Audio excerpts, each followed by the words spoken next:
ఇప్పుడు ఎట్లా ఇప్పుడు కేసీఆర్ పోవాలని మనలాంటి వాళ్ళందరం అన్నాం. కేసీఆర్ పోయిండు, కాంగ్రెస్ వచ్చింది. ఈయన కూడా అదే నిర్ణయాలు తీసుకుంటుంటే తెలంగాణకు ఆప్షన్ ఏంది, ఆల్టర్నేట్ ఏం కనిపిస్తా ఉంది మీకు?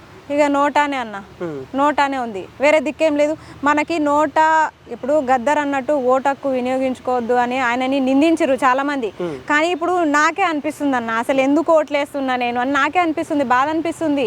మనం అనవసరంగా ఆయన నిందిస్తాం కానీ ఓటక్కును వినియోగించుకోవాలని మన రాజ్యాంగంలో ఉంది. కానీ వినియోగించుకున్న తర్వాత లాభాలేంది నష్టాలేంది అని కూడా రాసింటే బాగుండే. ఏడున్నాయి అన్న, నష్టాలే ఎక్కువ ఉన్నాయి. మనం ఓటక్కును వినియోగించుకుంటున్నాం, మన బాధ్యత గల పౌరులను వినియోగించుకుంటున్నాం. మరి ఓటక్కును వినియోగించుకురు మన ఇప్పుడు మన ఓటుని వాళ్ళు వినియోగించుకుంటారు, మనం ఓటక్కును మనం వినియోగించుకుంటలేం, మనల్ని వాళ్ళు వినియోగించుకుంటారు. ఇది ఎంతవరకు కరెక్ట్? ఇప్పుడు ఓటు వేస్తున్నాము, గెలిపిస్తున్నాము, వాళ్ళు గెలుస్తున్నారు, చివరి సంవత్సరం దాకా దోచుకుంటున్నారు. చివరి సంవత్సరంలో ఏదో అరకొర ఏదో పథకాలు ఇస్తారు, వెళ్ళిపోతారు. మళ్ళీ పార్టీలు మళ్ళీ ఎన్నికల ముందు ఏదో ఒక హామీలు తెచ్చి ఇది చేస్తాం అది చేస్తామని చెప్తారు. ఆ తూతూ మంత్రమే అవుతుంది. ఒక సంవత్సరం పాటు అది ఇప్పుడు ఫ్రీ బస్ అవుతున్నట్టు అట్లా అమలు చేస్తారు.